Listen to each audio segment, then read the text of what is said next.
Isa talaga to sa mga paborito nating kakanin, ang suman. At mas papasarapin pa natin ito. Tara, samahan niyo akong magluto.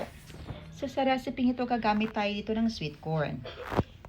Sa ating bowl, mag-apply tayo ng 2½ cups of malagkit rice. Hugasan lang natin ito.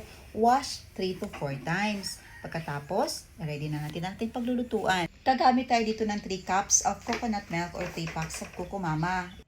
1/2 cup of brown sugar, 3/4 teaspoon fine salt, 1/2 cup cream corn, at 3/4 teaspoon vanilla. Paghaluin lang natin hanggang sa ma-fully dissolve ang sugar natin. Pagkatapos ilagay na natin ang ating nahugasan na malagkit rice. Lulutuin natin ito sa flame na 2 to 3 hanggang sa mag-oil na ito. At kapag naging ganito na, ahanguin na natin. Hindi po fully cook ito ha, dahil babalutin pa natin ito at lulutuin. Nag-ready na tayo dito ng dahon ng saging na dinarang natin sa apoy. At kukuha lang tayo ng katamtamang dami ng ating malagkit rice. Bilog-bilugin. Pagkatapos seal or itak, ang magkabilang dulo nito, uulitin lang natin hanggang sa matapos nating mabalot lahat. At ito na, after a few minutes, nabalot na natin. Gagawa naman tayo ng cone shape na suman. Para kakaiba naman ang suman natin. Mas madali itong balutin. Gawin nyo lang ang prosesong yan at itak din para mag-seal. Para sa akin, mas maigi ito kung ibenta nyo dahil napakarilang pong gawin. At ito na, ready na para i-steam natin. I-preheat muna natin ang ating steamer. Make sure na rolling boil ang tubig.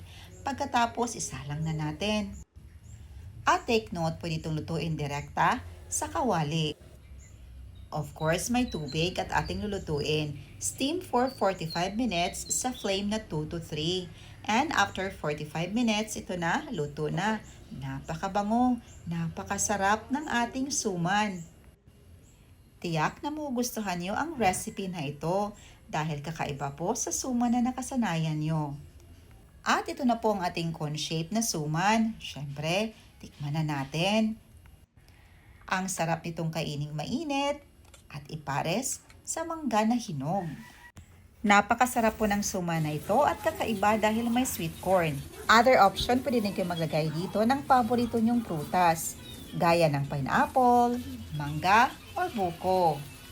Napakasarap nito at hindi ka mauumay sa tamis. Sakto lang talaga ang tamis ng suman natin.